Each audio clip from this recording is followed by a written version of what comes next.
व्याख्यान वेदी पर विराजमान आर्य समाज के सुयोग्य विद्वान हमारे आर्य समाज दयानंदगंज इंदौर के इस समारोह में आयोजित यज्ञ के ब्रह्मा आचार्य सत्यदेव मुनि जी,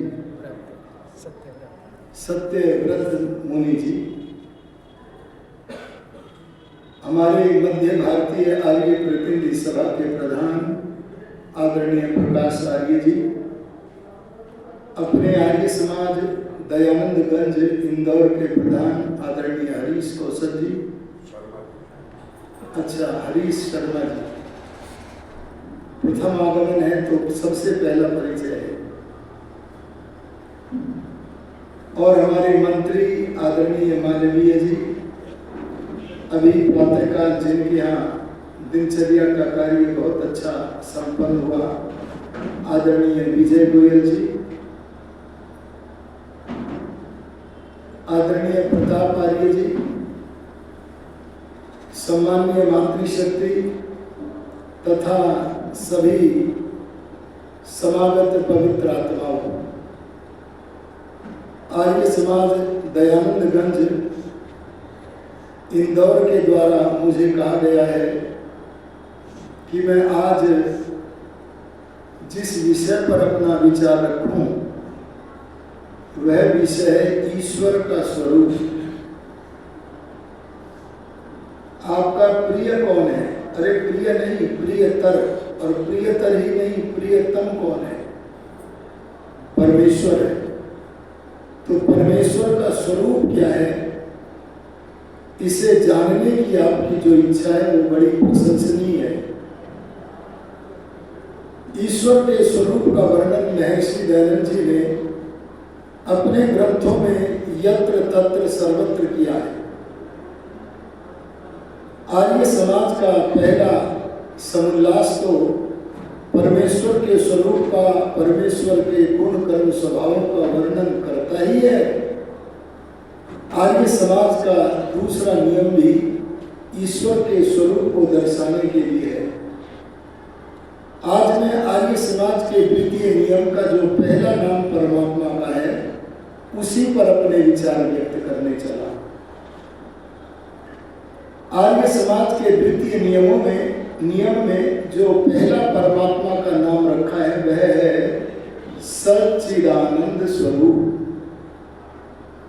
जिस समय वे सत्यार्थ प्रकाश का लेखन प्रारंभ कर रहे हैं तो परमात्मा को इसी नाम को स्मरण करके नमन कर रहे हैं। ये सच्चिदानंद शब्द 3 शब्दों से मिलकर बना है। एक शब्द है सत, दूसरा है चित और तीसरा है आनंद। अरे बोलो क्या क्या है? सत, चित और आनंद। अर्थात परमात्मा सत स्वरूप है, परमात्मा चित स्वरूप है और बोलो परमात्मा आनंद स्वरूप है। सबसे पहले हम सत शब्द के अर्थ पर विचार करते हैं। महर्षि दयानंद जी सत्यार्थ प्रकाश के पहले समुल्लास में लिखते हैं यदस्ति त्रिषु कालेषु तत्सत, अर्थात जिसकी सत्ता तीनों कालों में बनी रहती है उस सत्ता का नाम सत्य है। जो कभी उत्पन्न नहीं होता और जो कभी विनाश को प्राप्त नहीं होता, जो सदा विद्यमान रहता है उसका नाम क्या है? सत्य है। एक नियम है जो उत्पन्न होता है वह नष्ट भी होता है और जो उत्पन्न नहीं हुआ वह कभी नष्ट भी, अरे वह तो सनातन है, सदा विद्यमान रहने वाला है। अब यह विचार करते कि संसार में केवल परमात्मा ही सत्य है या और कुछ भी सत्य है। अगर हम वैदिक वाङ्मय का अवलोकन करें तो हमें पता चलता है जैसे परमात्मा सत्य है वैसे ही आत्मा भी सत्य है और प्रकृति भी सत्य है। आपने एक वाक्य सुना होगा, बताना यदि सुना है तो। फिर न मिलेगी जिंदगी दोबारा। अरे सुना है कि नहीं? बोलो, यह सही है कि नहीं? सही है तो हाथ खड़ा करो। अरे यहाँ तो बहुत लोगों के हाथ खड़े हो गए। क्या आपको पहले कभी जिंदगी नहीं मिली? अरे नहीं मिली तो कोई अंधा क्यों है, कोई लंगड़ा क्यों है, कोई काना क्यों है, कोई विद्वान क्यों है, कोई अविद्वान क्यों है? बोलो बोलो। इससे पता लगा पहले भी जीवन मिला था, अरे अब भी जीवन मिला है, और बोलो आगे भी जीवन मिलता रहेगा। ये जन्म मरण की श्रृंखला चलती रहती है। कुछ समय के लिए रुकावट तब आती है जब प्रलय होता है अथवा हम मुक्ति को प्राप्त होते हैं। ये बातें हमारे अंदर इसलिए आ गई क्योंकि हम लोग चलचित्रों को देखते हैं और चलचित्र में सर तन से जुदा करने की भावना रखने वाले, पृथ्वी पर रहने का अधिकार केवल हमें ही है ऐसी मान्यता रखने वाले, जिनका आस्था ग्रंथ किसी विद्वान मनुष्य का पुस्तक नहीं है, ऐसे लोगों ने अपने आस्था ग्रंथ के भीतर से एक दुष्ट मान्यता प्रविष्ट कराने का प्रयत्न किया। और वो दुष्ट मान्यता क्या है कि पुनर्जन्म नहीं होता। इसीलिए उन्होंने कहना प्रारंभ कर दिया फिर न मिलेगी जिंदगी दोबारा। अगर आप वेदों को पढ़ें या वैदिक वाङ्मय को पढ़ें, और नहीं तो अब से 5000 वर्ष पुराने गीता को ही पढ़ लेते। वहां पर योगी राज श्री कृष्ण कहते हैं अर्जुन को, ए अर्जुन तू भी मनुष्य है और मैं भी मनुष्य हूं, बस दोनों में एक अंतर है। क्या अंतर है? बहुनी में व्यतीतानि जन्मानि तव चार्जुन तान्यहं सर्वाणि वेत्था न त्वं परन्तप। ए अर्जुन तू भी आत्मा है, मैं भी परमात्मा नहीं आत्मा, और मेरे भी अनंत जन्म हुए हैं और तेरे भी अनंत जन्म हुए हैं, पर मेरा भगवान से प्रत्यक्ष है, इसलिए मैं उस सान्निध्य से अपने जन्मों को जानता हूं, और तू योगी नहीं है इसलिए जन्मों को जानता नहीं। तो ध्यान देना, जैसे परमात्मा नित्य है, सदा विद्यमान रहने वाला है, ऐसे हमारा आत्मा भी बोलो सदा है। जब देह का अंत होता है तो क्या आत्मा का कुछ भी नहीं बिगड़ता? अरे बोलो, आत्मा का कुछ भी नहीं बिगड़ता। कृष्ण कहते हैं ना, आत्मा का कुछ नहीं बिगड़ता। और उन्होंने गीता में कहा, नैनम छिन्दन्ति शस्त्राणि नैनम दहति पावकः न चैनम क्लेदयन्त्यापो न शोषयति मारुतः। अरे आत्मा को न शस्त्र काट सकता है, न अग्नि जला सकती है, न वायु उड़ा सकती है, न पानी गला सकता है। आत्मा तो सदा विद्यमान रहने वाला अर्थात सत्य स्वरूप है। एक और वस्तु है जो सदा विद्यमान रहती है, अरे अनादि है। अरे वैदिक धर्म का मूल सिद्धांत जिसमें छिपा पड़ा है, सनातन धर्म का, अरे आर्य समाज का मूल सिद्धांत जिसमें छिपा हुआ है, वह तीसरी वस्तु और अनादि है, उसका नाम है प्रकृति। बोलो क्या है? प्रकृति। अरे प्रकृति वह है, परमात्मा ने जीवात्माओं के लिए, अरे हमारे भले के लिए ये सारे सृष्टि के पदार्थों को जिस वस्तु से बनाया, उस वस्तु का नाम क्या है? प्रकृति। अरे बोलो क्या है? तो तीन चीजें सदा रहती हैं, ईश्वर, जीव और बोलो प्रकृति। ध्यान से सुन रहे हो कि नहीं? या काम करते करते थक गए हो और आराम आने लगा है, आंख नीचने लगी है जी? चलो पूछता हूं, ये सूर्य सनातन है कि नहीं? अरे हाथ खड़ा करके बोलो लंबा सा। आए फिर गलत हाथ खड़े हो गए। अरे विज्ञान के प्रकाश में किसी को ये कहने की शक्ति नहीं है कि सूर्य सनातन है। हाँ, प्रवाह से सूर्य का बनना बिगड़ना ये तो सनातन है, पर ये जो बना है यथा पूर्वम कल्पयत, ये सूर्य चंद्रादि पदार्थ बने हैं तो बोलो एक दिन बिगड़ेंगे। इसलिए ध्यान देना, परमात्मा सनातन, आत्मा सनातन, लेकिन सूर्य सनातन नहीं। सूर्य तो बना है, सूर्य प्रकृति नहीं है। अरे चंद्रमा बना है कि नहीं? अरे पेड़ पौधे बने हैं कि नहीं? अरे ये आयुष्मान मंदिर बना है कि नहीं? अरे हमारे देह बने हैं कि नहीं? ये सब बने हुए पदार्थ एक दिन बिगड़ेंगे, इसलिए ये सदा सत्स्वरूप नहीं है। ये कुछ काल के लिए ही सत्स्वरूप है। जो सदा विद्यमान रहने वाले हैं वे तीन पदार्थ है, ईश्वर, जीव और प्रकृति। आप कहते होंगे कि सूर्य को कह दिया कि ये सदा नहीं रहता, और उधर कह रहे प्रकृति सदा रहती है। तो सुनो, परमात्मा ने सूर्य, चंद्रमा आदि पदार्थ जिस उपादान तत्व से बनाए, जिस सृष्टि को बनाने की सामग्री से बनाए, वो सबसे सूक्ष्म है। आत्मा और परमात्मा को छोड़कर उस मूल प्रकृति को मैं सनातन बोल रहा हूं। वैदिक साहित्य सनातन बोल रहा है। ये पेड़ पौधे प्रकृति नहीं है, बल्कि प्राकृतिक पदार्थ है। अरे बोलो क्या है जी?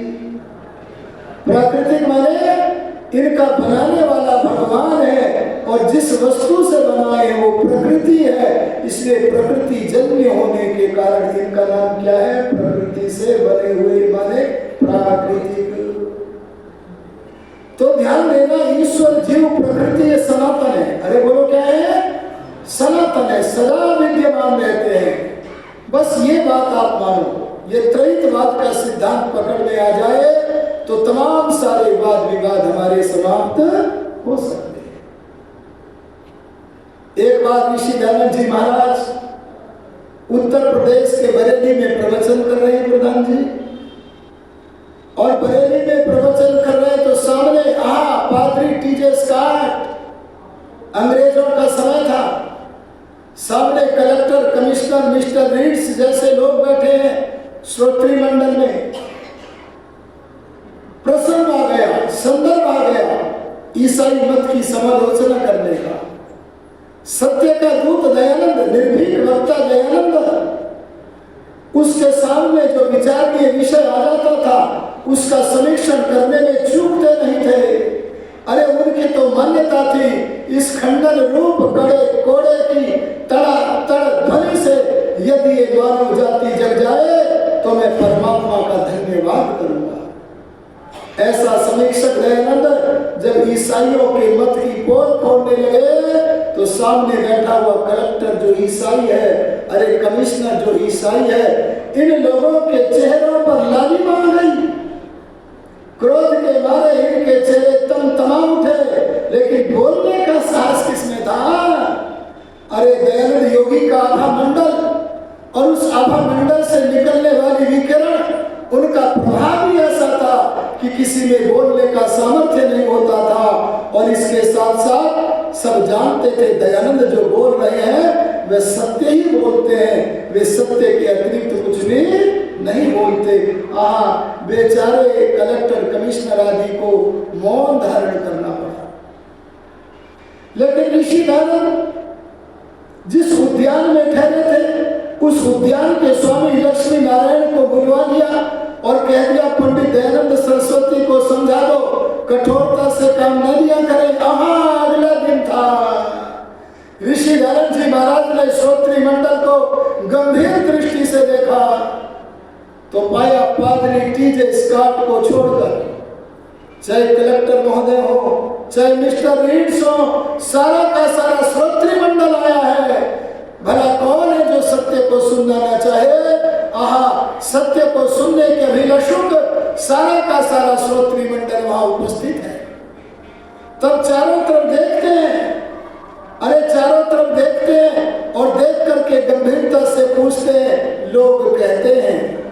प्रधान जी क्या कहा? लोग कहते, लोग माने लक्ष्मी नारायण, लोग कहते हैं कलेक्टर क्रोधित होगा, कलेक्टर सामने बैठा है। लोग कहते हैं कमिश्नर अप्रसन्न होगा, कमिश्नर भी सामने बैठा है। लोग कहते हैं कलेक्टर क्रोधित होगा, कमिश्नर अप्रसन्न होगा। अरे चक्रवर्ती राजा भी चाहे तो हमारे शरीर का नाश कर सकता है, लेकिन यहाँ श्रोत्री मंडल में खड़ा हुआ वह मनुष्य मुझे अपना दर्शन कराए जो मेरे आत्मा का नाश कर सकता हो। तब ऋषिदयन ने गीता का यही श्लोक बोला था, नैनम छिन्दन्ति शस्त्राणि नैनम दहति पावकः न चैनम क्लेदयन्त्यापो न शोषयति मारुतः। यहाँ महर्षि गण ने उस वैदिक सिद्धांत को उपस्थित किया जो सिद्धांत कहता है कि आत्मा अविनश्वर है। अरे बोलो क्या था आत्मा? तो क्या पता लगा जी? जैसे सत्स्वरूप सदा सत्ता वाला परमात्मा है, अरे वैसे आत्मा भी है, और बोलो वैसे प्रकृति भी है। आइए ईश्वर के बारे में थोड़ा सा विचार करके हम आगे बढ़ते हैं। एक बार आर्य समाज के महाधन स्वामी दर्शनानंद जी के साथ कुछ नास्तिक लोगों का लिखित रूप में शास्त्रार्थ हो रहा है, लेखबद्ध शास्त्रार्थ हो रहा है। एक बार नास्तिक मंडल ने 30-35 प्रश्न लेखबद्ध करके स्वामी दर्शनानंद जी के समीप भेजने थे, भेजे, लेकिन स्वामी दर्शनानंद जी उसका उत्तर लिख देते। उससे पहले वे प्रश्नावली, वह प्रश्नावली वाराणसी में रहने वाले एक आर्य समाजी विद्यार्थी जिसका नाम था विष्णु दत्त, उसके पास आए। और विष्णु दत्त के एक बहुत बड़े पीछे जन्मों के योगी, अरे महान बुद्धिमान साहब थे जिनका नाम था मुक्ति राम। अरे क्या नाम था? अरे बोलो बच्चों, जल्दी बैठो, एकदम जाओ बैठो। मुक्ति राम आगे चल के क्या बने, कोई जानता है क्या? है जी? ना, ऐसे नहीं तुक्का मारते हैं।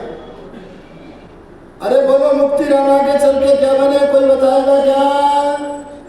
अच्छा मैं चलो थोड़ा खोलता हूँ। मेरी दृष्टि में तो आर्य समाज में महर्षि दयानंद के बाद अगर कोई सबसे बड़ा योगी हुआ तो वह नाम था मुक्ति राम का, आगे चल करके। अरे मुक्ति राम वो थे जो आगे चल करके उन्होंने पंजाब का हिंदी सत्याग्रह आंदोलन किया। पंजाब आर्य प्रतिनिधि सभा के प्रधान बलात् बनाए गए। बोलो उस योगी राज का आगे चल करके क्या नाम बना था? आर्य समाजी उस महान धन को, आर्य समाज के अपने धन को नहीं जानते, उसे जानना चाहिए। और उस महाधन का नाम था योगीराज स्वामी आत्मानंद सरस्वती। अरे बोलो क्या था? अगर आप मेरे से कभी योगीराज स्वामी आत्मानंद जी की कथाएं कराओगे तो लोग राम कथा में वो आनंद नहीं ले सकते जो योगीराज स्वामी आत्मानंद की कथा करने में मुझे आता है। ऐसे आत्मानंद जी जो तब के मुक्ति राम थे, उनके पास में प्रश्नावली पहुंच गई। बोले इन दोनों मतों को देखो किसका मत सही है। तब तक मुक्ति राम जी ने आर्य समाज का नाम तो सुना है, लेकिन सुना था, लेकिन आर्य समाज की मान्यता क्या थी इससे बिल्कुल भी परिचित नहीं थे। पीछे के जन्मों के योगी मुक्ति राम बोले इसमें स्वामी दर्शनानंद जी का जो पक्ष है वह सही है, और जो ये नास्तिक लोग हैं इनका पक्ष गलत है। क्या आप इन प्रश्नों के उत्तर दे दोगे? तो मुक्ति राम बोले दे दूंगा, और पहले प्रश्न को सुनो और उत्तर को भी सुनो जो स्वामी आत्मानंद ने दिया। ये आज के विषय से संबद्ध बात है, इसलिए मैं धरता हूं। सीधे होके बैठ जाओ, प्रश्न सुनो, दिमाग लगेगा। उत्तर में तो लगेगा ही, सुनने में भी लगेगा। कमर सीधी नहीं की और अगर गर्दन सीधी नहीं की तो ना प्रश्न समझ में आएगा और न उत्तर समझ में आएगा। प्रश्न क्या था? नास्तिक लोगों ने पूछा, बड़े ध्यान से सुनो। नास्तिक लोगों ने पूछा, जब नियम यह है कि कोई वस्तु बिना बनाने वाले के नहीं बनती, तो ए आर्य समाजियों, ए वैदिक धर्मियों, ए सनातनियों, ए भगवान के भक्तों, ए आस्तिकों, बताओ भगवान को किसने बनाया?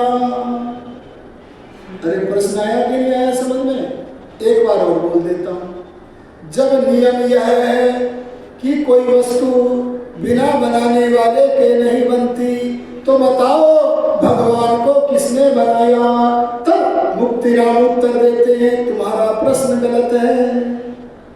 अरे क्या कह दिया तुम्हारा प्रश्न? बोले प्रश्न ही गलत बता रहे हो। बोले हाँ प्रश्न गलत है तो गलत तो बताया ही जाएगा। बोले क्या गलती है? तब बोले ए नास्तिको, तुम अपनी अज्ञानता से जिस सत स्वरूप परमात्मा को मानते ही नहीं हो, उसके विषय में, उसके उत्पादक के विषय में पूछना गलत है। बोले हाँ ये तो सही है कि हम नहीं मानते, पर तुम तो मानते हो, हम तो तुम्हारे गणित से पूछते हैं। अगर तुम मानते हो तो तुम्हारा दायित्व है कि तुम बताओ कि परमात्मा को किसने बनाया। तब मुक्तिराम फिर बोले अब भी प्रश्न गलत है। अरे बोलो अब भी प्रश्न? बोले अब कौन सी गलती है बताओ? तो स्वामी आत्मानंद जी बोले तुमने अपने प्रश्न में ये नियम कहां से पढ़ के लिख लिया? मैं भी दर्शनों का पंडित हूं, मैंने ये नियम कहीं नहीं पढ़ा जो तुमने पहले नियम में लिखा है। बोलो तो क्या नियम लिखा था? जब नियम यह है कि कोई वस्तु बिना बनाने वाले के नहीं बनती, बोले ये नियम नहीं है। बोले फिर नियम क्या है? तो क्या बोले आत्मानंद जी, उस समय के मुक्तिराम जी? नियम यह नहीं है कि कोई वस्तु बिना बनाने वाले के नहीं बनती, बल्कि नियम यह है कि कोई भी बनी हुई वस्तु, जैसे रोटी, अरे जैसे कपड़ा, अरे जैसे मकान, जैसे सूर्य, जैसे चांद, क्या बोला मैंने? कोई भी बनी हुई वस्तु बिना बनाने वाले के नहीं बनती। और परमात्मा बना हुआ पदार्थ नहीं है, इसलिए जो स्वयंभू है उसके बनाने वाले को पूछना ही बोलो गलत है। अरे समझ में आया कि नहीं आया? इसलिए एक तो परमात्मा का ये स्वरूप है, वो सत स्वरूप है, सदा विद्यमान रहता है, वो किसी भी काल में अभाव की सत्ता को धारण बोलो नहीं। भगवान का दूसरा स्वरूप क्या है? चित्त स्वरूप। अरे बोलो क्या है? मैं धीरे धीरे चित्त शब्द की व्याख्या आपके सामने बढ़ाऊंगा और जहां समय हो जाएगा वहां रुक जाऊंगा, क्योंकि परमात्मा की व्याख्या तो अनंत है, वह जहां समय होगा वहां रुक जाऊंगा। संसार में दो प्रकार की वस्तुएं होती हैं आर्यों, एक जड़ एक चेतन। अरे बोलो एक जड़ और एक, दोनों का अंतर समझ लेना। और केवल आप ही मत समझना, जितने भी आभासी सनातनी हैं, अरे क्या कहा मैंने? जितने भी सच्चे सनातनी तो आप हो, मैं आपको नहीं कह रहा हूं। कौन है? जितने भी आभासी सनातनी हैं, उन सबको भी समझाना जड़ और चेतन में अंतर होता है। जड़ वाले जिसमें ज्ञान नहीं होता। अच्छा बोलो, मैं जो प्रवचन कर रहा हूं, क्या मेरे प्रवचन का ज्ञान इस हवन कुंड को हो रहा है? अरे बोलो, क्या इन आसनों को हो रहा है? अरे क्या आर्य समाज मंदिर की ईंटों को हो रहा है? जड़ वाले जिसमें ज्ञान नहीं होता और जिसमें हरकत माने गति नहीं होती, बोलो वो क्या है? जड़। अब चेतन का अर्थ सुन लो, जिसमें ज्ञातृत्व है, अरे जो ज्ञानी है, और जिसमें हरकत माने अपनी गति भी है, बोलो उसका नाम क्या है? चेतन। एक बार पंडित रामचंद्र देवनी जी अपनी 7 साल की पोती को कहने लगे, सुनो ध्यान से क्या कहने लगे। ए मेरी बिटिया, मेरी छड़ी की आदत खराब हो गई है। अरे बोलो, छड़ी की आदत कभी खराब होती है कि नहीं होती है? हैं? अरे होती है कि नहीं? नहीं होती। क्यों? क्योंकि वो जड़ है। पर रामचंद्र एलवी जी अपनी बच्ची को पाठ पढ़ाते हुए कह रहे हैं मेरी छड़ी की आदत खराब हो गई है। बोले कैसे नाना जी? बोले जब चाहती है घर से चली जाती है और जब चाहती है घर में से बाहर से घर आकर के स्थिर हो जाती है। ये माइक वाले माइक हल्का करके कहीं चले गए। इनको कहा जाए, मैं थोड़ा धीमे बोलना चाहता हूँ इसलिए कह रहा हूँ, इनको बुलाया जाए मैं और धीमे बोल लूँ तो काम चले। मैं आपसे एक ही तो भाषण है उसी में बाधा पहुंचा रहे हैं, उपस्थित नहीं रह पा रहे हैं। इनको बुलाया जाए जल्दी से।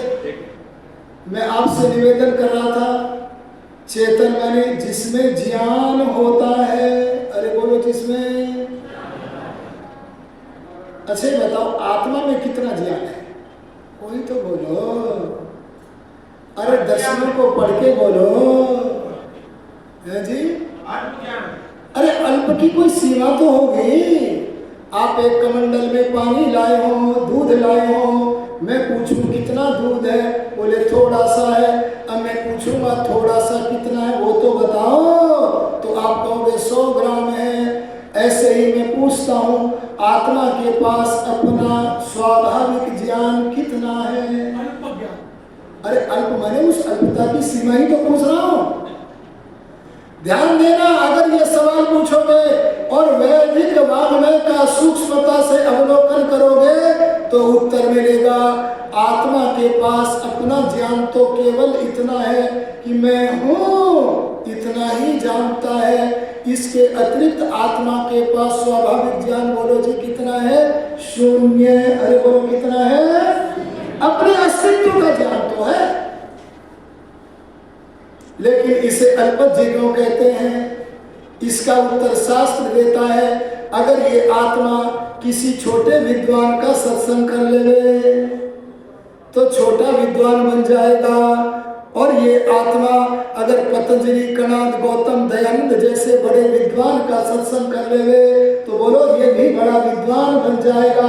और अगर इसे परमात्मा सत्संग मिल जाए, अरे समाधि में परमात्मा का प्रत्यक्ष होकर भगवान से अंतर्भान होने लगे तो इसका अनुभव, अरे इसके ज्ञान की गति इतनी बढ़ेगी, अरे सुनो इतनी बढ़ेगी कि लोग इसके ज्ञान को देखकर इसे सिद्ध कहने लगेंगे।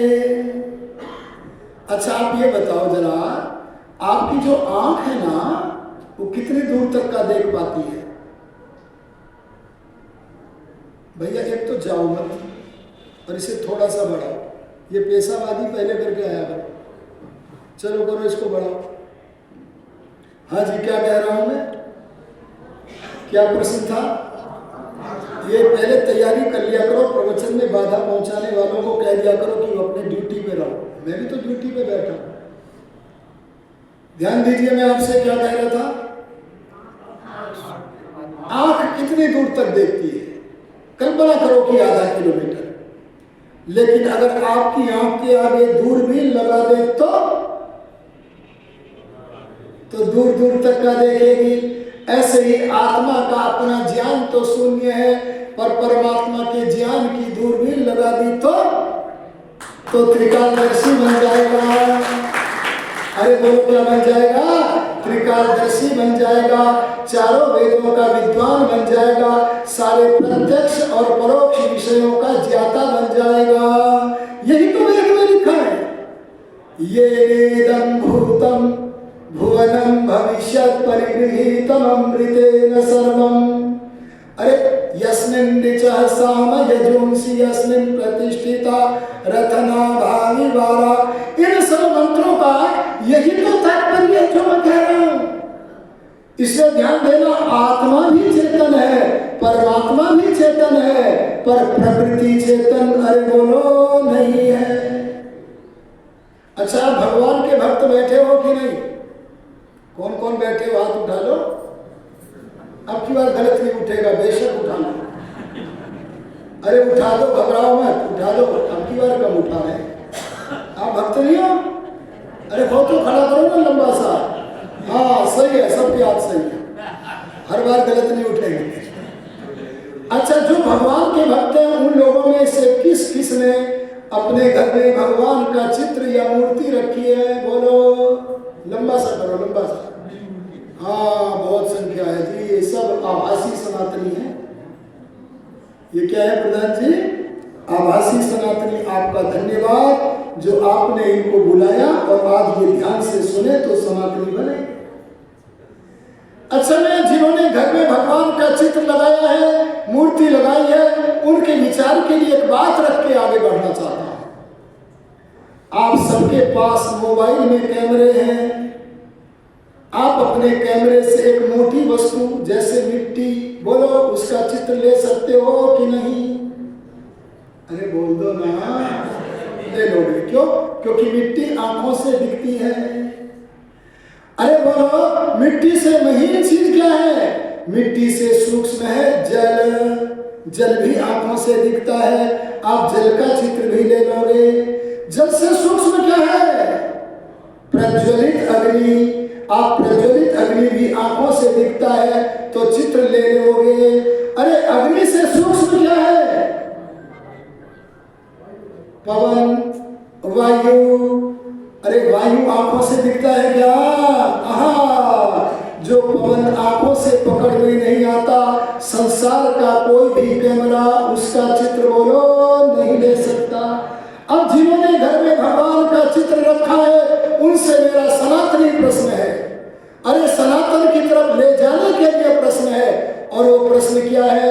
जब विश्व का कोई कैमरा साकार वायु का चित्र नहीं ले सकता, तो तुम अपने घर में निराकार भगवान का चित्र कहां से खिंचवा के लाए हो? बोलो, असली है कि नकली? अरे बोलो, सनातनी असली हो कि नकली? अरे ईश्वर का स्वरूप समझ में आ गया तो भगवान का चित्र रखना बंद कर दोगे। सुनो जरा, ये हवन कुंड किस कोण का? त्रिकोण है कि चौकोन है कि षटकोण है? बोलो, चौकोन है, क्योंकि आपकी आंखों ने देख लिया है। अच्छा, परमात्मा त्रिकोण है? अरे कोई तो बोलो। अरे चौकोन है? अरे षटकोण है? अरे अष्टकोण है? परमात्मा की अवधि नहीं है। न इधर से पकड़ में आता, न उधर से पकड़ में आता, न अवधि उधर से पकड़ में आती। परमात्मा तो अवधि से रहित है, अनंत है। अच्छा, अगर आपको अत्यंत वेगवान विमान दिया जाए और कहा जाए एक दिशा में दौड़ते रहो, एक ही दिशा में दौड़ते रहो, और जब पूरे हो जाओ तो अपने बच्चे को बैठा देना, बोले अब तुम दौड़ते जाओ, दौड़ते जाओ। ऐसे असंख्य पीढ़ियां विमान लेकर के अगर एक ही दिशा में चलती रहे तो बोलो, आकाश का अंत मिल जाएगा क्या? अरे बोलो, मिल जाएगा क्या? तो जो परमात्मा अनंत है, उस अनंत परमात्मा को आप सीमित कैसे कर रहे हो? अरे चित्र में कैसे सीमित कर रहे हो? अरे मूर्ति में कैसे सीमित कर रहे हो? अरे भगवान का वाक्य न तस्य प्रतिमा अस्ति, इसके रहते हुए भगवान को प्रतिकृति में कैसे सीमित कर रहे हो? अरे सनातन धर्म से उल्टे क्यों जा रहे हो? इससे ध्यान देना, परमात्मा चेतन भी है और अनंत है, असीमित है। जैसे आकाश को सीमा में नहीं बांधा जा सकता, बोलो परमात्मा को भी सीमा में नहीं बांधा जा सकता। एक सज्जन खड़े हो गए, बोले अजी हमने श्री राम का चित्र रखा है। हमने कहा तो श्री राम का बताओ ना, भगवान का क्यों बता रहे हो? तब वे बोले, सुनो ध्यान से, बोले भगवान अपने भक्तों का उद्धार करने के लिए जन्म लेते हैं। अरे बोलो, भगवान अपने भक्तों का उद्धार करने के लिए जन्म लेते हैं कि नहीं? अरे लंबा सा हाथ खड़ा करो, हाँ वाले करो, हाँ वाले। हमें तो हाँ वालों से मतलब होता है। अरे कोई नहीं, भगवान अपने भक्तों का उद्धार करने के लिए जन्म नहीं लेते? अरे बोलो ना, तो हाथ खड़ा करो ना, घर के मुंह से क्या होता है? पीछे हाथ खड़े हो गए। देखो, जो हाथ खड़ा करते हैं मैं उनसे पूछता हूं, क्या भगवान के पास अपने भक्तों के उद्धार करने की ताकत, शक्ति बिना शरीर धारण किए है या नहीं? अरे बिना शरीर के हमारे आंखों की अतीव सूक्ष्म सिराओं को बनाता है, बिना शरीर को धारण के सूर्य को बनाता है, चंद्रमा को बनाता है, नाना पदार्थों का रचन करता है। तो क्या वो परमात्मा बिना जन्म लिए अपने भक्तों का उद्धार नहीं कर सकता? अरे बोलो, नहीं कर सकता है? कर सकता है। इसलिए भगवान जन्म नहीं लेता, अजायमाना। वेद कहता है परमात्मा कभी जन्म बोलो नहीं लेता। एक और सज्जन खड़े हो गए, बोले भगवान भक्तों का उद्धार करने के लिए तो जन्म नहीं लेता, लेकिन पापियों का नाश करने के लिए तो जन्म लेता है। अरे बोलो, किसका नाश करने के लिए? पापियों का नाश करने के लिए। अरे बोलो, पापियों का नाश करने के लिए भगवान जन्म लेता है कि नहीं? लेता। वाह वाह वाह। भगवान पापियों का नाश बिना पैदा हुए कर ही नहीं सकता, ऐसा है क्या? अरे पृथ्वी से 13,50,000 गुना बड़े सूर्य का नाश कर देता है। अरे पृथ्वी को प्रलय में पहुंचा देता है। अरे रावण जैसे बलवान हमारे लिए बलवान हो गए, लेकिन परमात्मा के सामने कीड़ी के तुल्य भी नहीं है। इसलिए परमात्मा के पास बिना शरीर धारण किए वह शक्ति है कि वह बड़े से बड़े दुष्ट आत्मा का नाश कर सकता है। इसलिए परमात्मा कभी जन्म बोलो नहीं लेता। अच्छा, हमारे उत्तर प्रदेश में एक अतीक रहता था, बोलो उसे मारने के लिए क्या भगवान को जन्म लेना पड़ा? अरे एक मुख्तार अंसारी रहता था, बोलो उसे मारने के लिए जन्म लेना पड़ा क्या? अरे रावण को मारने के लिए जन्म लेना पड़ेगा क्या? अरे कंस को मारने के लिए जन्म लेना पड़ेगा क्या? तुम कैसे कैसे गंदे लोगों की पुस्तकों को पढ़ पढ़ के, गंदी गंदी धर्महीन पुस्तकों को पढ़ पढ़ करके सनातन धर्म के विरुद्ध चले जा रहे हो। पर चलो, यह तो अच्छा है कि कम से कम अपने को सनातनी तो कह रहे हो, कर्म से गए तो नाम से तो न गए हो। ये प्रसन्नता की बात है। पर आर्य समाज की स्थापना ऋषि धर्म ने इसलिए की ताकि जो सनातन के मार्ग से भटक गए हैं वे वेद के मार्ग पर, सनातन मार्ग पर आए। तो पता लगा आत्मा के पास अपना ज्ञान शून्य है, लेकिन परमात्मा का या लौकिक गुरु का ज्ञान हो जाए तो उस निमित्त से इसका ज्ञान बढ़ता है। पर कितना भी बढ़ जाए, ध्यान देंगे ना, आत्मा परमात्मा का अंतर बता रहा हूं, कितना भी बढ़ जाए। अरे चाहे महर्षि याज्ञवल्क्य, महर्षि पतंजलि, कणाद, गौतम, कपिल, अरे महर्षि दयानंद जैसा महान ज्ञानी भी क्यों ना हो जाए, लेकिन उनके ज्ञान की सीमा होती है, वे सर्वज्ञ कभी नहीं होते हैं। इसलिए इनका नाम है अल्पज्ञ। अरे बोलो क्या है? कितने भी ज्ञानी हो जाए फिर भी ज्ञान तो अल्प ही रहेगा। लेकिन परमात्मा, अरे चेतन का एक जो गुण क्या है? ज्ञान। उसका ज्ञान न बढ़ता है, अरे बोलो ना, घटता है। इसीलिए परमात्मा क्या है? सर्वज्ञ। और वो स्वयं ही सर्वज्ञ नहीं है, बल्कि सबको चिताता है। अरे क्या कह दिया मैंने? सबको चिताता है, पर सबको ज्ञान होता नहीं भगवान की चिताने से। ज्ञान भगवान सबको कराता है, पर सबको भगवान का अंदर से ज्ञान मिलता नहीं, केवल उसे मिलता है जो सज्जन होता है। अरे बोलो जो, ये सज्जन दुर्जन का क्या अंतर है? मैं इस परिप्रेक्ष्य में बताता हूं। जिसने अपने मन को तमोगुण की स्याही से, पाप कर्मों से, गंदी वासनाओं से इतना काला कर लिया है, इतना काला कर लिया है कि उन मन की कालिमा को छूट पार करके भगवान के ज्ञान की किरणें आत्मा को प्राप्त ही नहीं हो पाती। वो क्या है? दुर्जन। अरे बोलो क्या है? दुर्जन। अच्छा, जाड़ों में यहाँ मध्य प्रदेश में कैसा वातावरण रहता है? क्या ऐसा होता है कि कई कई दिन तक सूर्य न निकले? अरे बोलो, होता है कि नहीं? नहीं होता। नहीं होता। यहाँ प्रकाश खिला रहता है, सूर्य रहता है।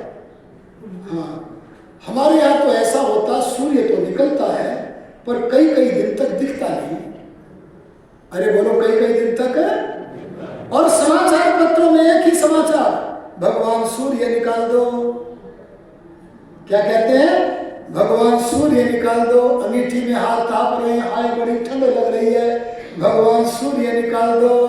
अच्छा बोलो, इनसे पूछो कि तुम भगवान से कह रहे हो सूर्य निकाल दो, क्या परमात्मा ने सूर्य निकालने का काम बंद कर दिया है?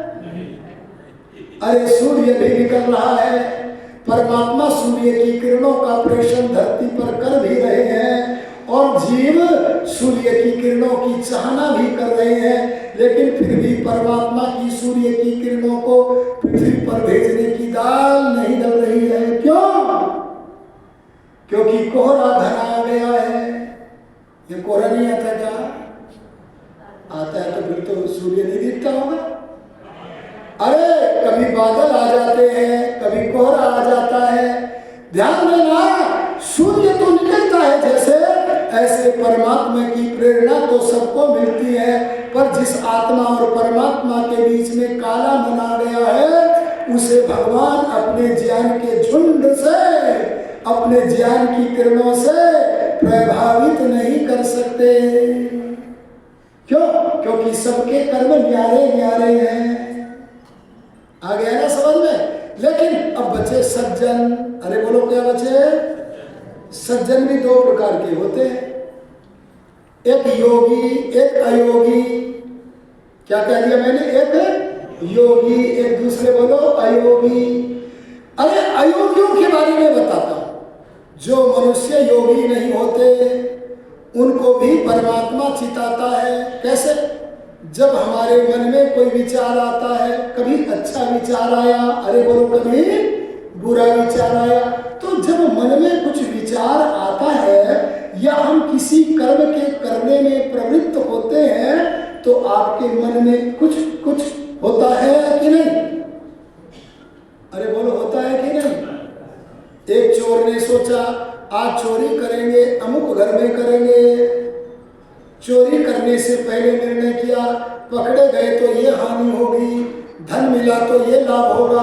मैंने लाभ हानि का सब विचार कर लिया, और सब विचार करने के बाद भी जब वह चोरी के कर्म में प्रवृत्त हुआ, तब उसकी आत्मा के भीतर, अरे बोलो किसके भीतर? आत्मा के भीतर, आत्मा के निर्णय के विरुद्ध, आत्मा की इच्छा के बिना कुछ कुछ हुआ। दयानंद कहते हैं आत्मा की इच्छा के विरुद्ध, आत्मा के निर्णय के विरुद्ध, आत्मा के भीतर जो कुछ कुछ हुआ वो अंतर्यामी परमात्मा की ओर से हुआ, वो अंतर्यामी शिक्षक की ओर से हुआ। और किस रूप में हुआ? बोले भय, शंका, और बोलो लज्जा। भय, ये पुलिस का भय नहीं है, परमात्मा का भी है। अरे लज्जा, करूं कि न करूं। अरे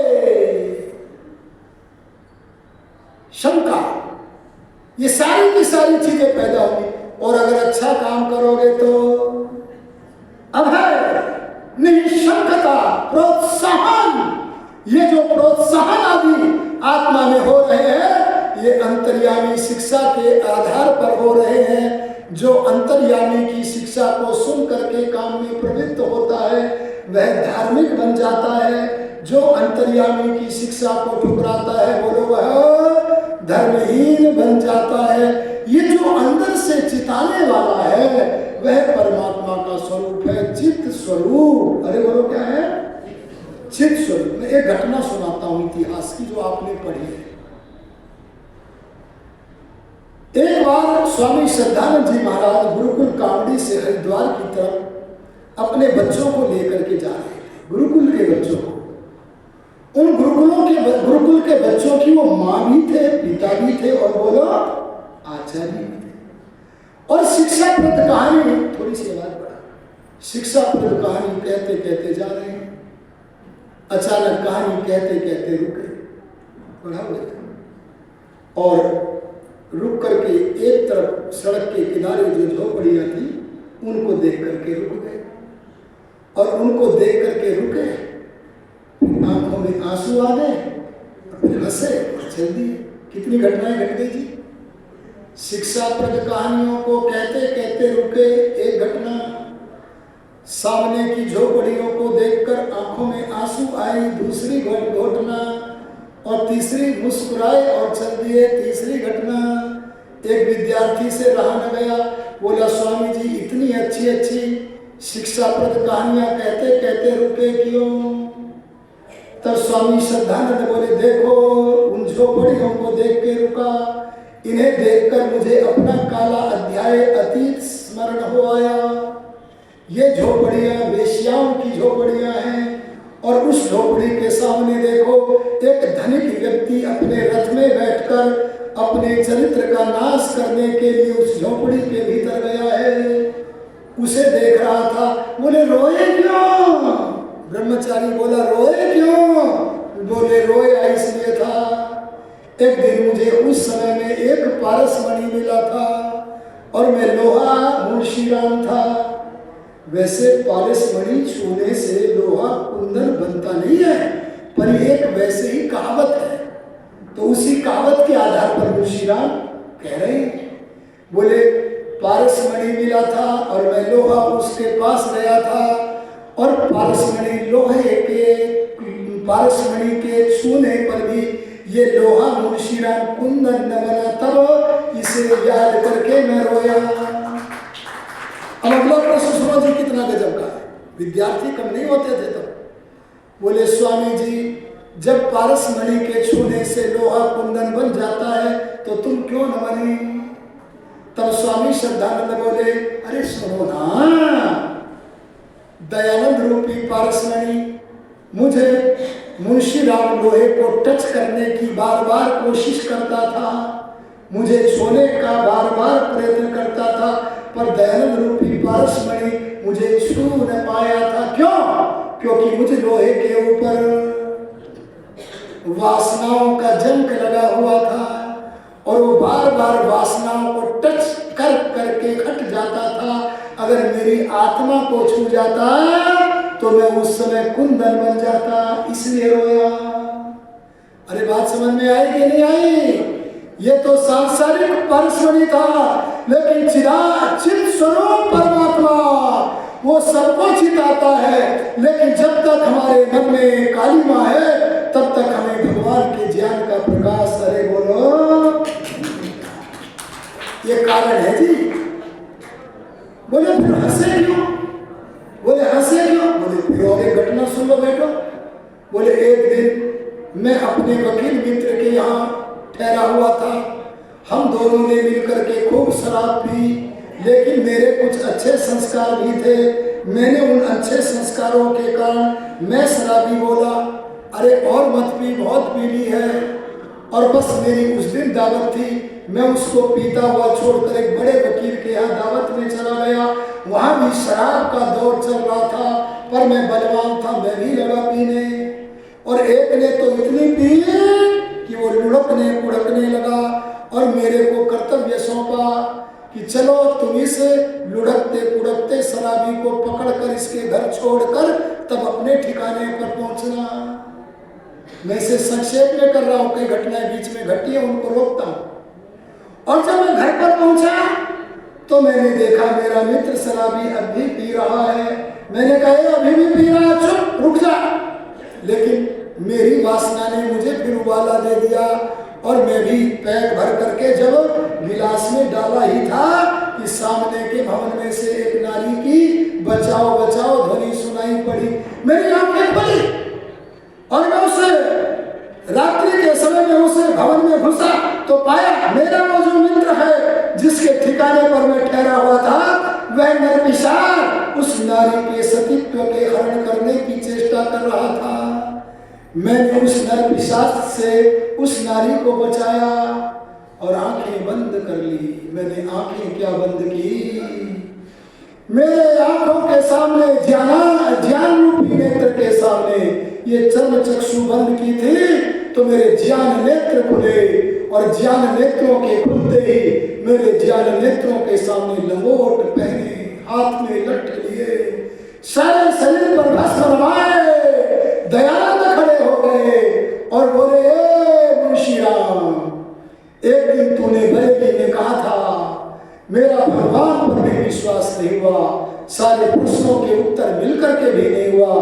क्या तेरा अभी भी विश्वास नहीं हुआ? मैंने जब ये सुना, ये सारी घटना किसने घटाई बताओ? कभी मेरा धृति मन पर प्रवचन सुनना। अरे बोलो, किस पर प्रवचन सुनना? ये धृति मन गुरुदेव बन गई, दयानंद बन गया, और बस मैंने आंखें खोली, कोई दयानंद नहीं है, अरे कोई भस्मरमाई व्यक्ति नहीं है, और बस मैंने तुरंत निर्णय कर लिया, आज मुझे भगवान पर विश्वास हो गया।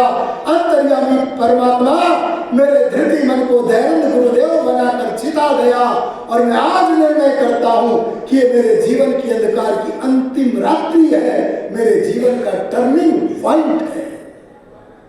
और मैंने उस दिन से आज तक कभी शराब नहीं पी। और मैं देखो ना, आज जो कभी पारसमणि के छूने से अरे कुंदन न बना था, आज तुम्हारे सामने महात्मा बना खड़ा हूं, यह सोचकर मैं मुस्कुरा दिया। मैं आपसे कहना चाहता हूं, योगी नहीं बनो तो कम से कम सज्जन तो बनो, जिससे भगवान की प्रेरणाएं सुनाई देने लगे। समय नहीं है, मैं उपसंहार की तरफ चलता हूं और केवल ये कहना चाहता हूं, अगर योगी बन गए, अरे बोलो क्या बन गए? अरे समाधि लगने लगी। देखो समाधि क्या होता है, सुन लो इसे भी 3 मिनट में। अगर आपका मन 3 मिनट से ज्यादा समय तक, सुन लो ध्यान से जरा, अगर आपका मन 3 मिनट से ज्यादा, मंत्री जी आ गए थे क्या यहाँ? अच्छा, मैंने तो ध्यान ही नहीं दिया, मैं मेरे को जो समय दिया था उसके अनुसार ही चल रहा हूं। अगर आपका मन 3 मिनट से ज्यादा एक स्थान पर, एक विचार पर टिकने लगे, कितने समय तक? 3 मिनट से ज्यादा, इसका नाम योग दर्शन की भाषा में है धारणा।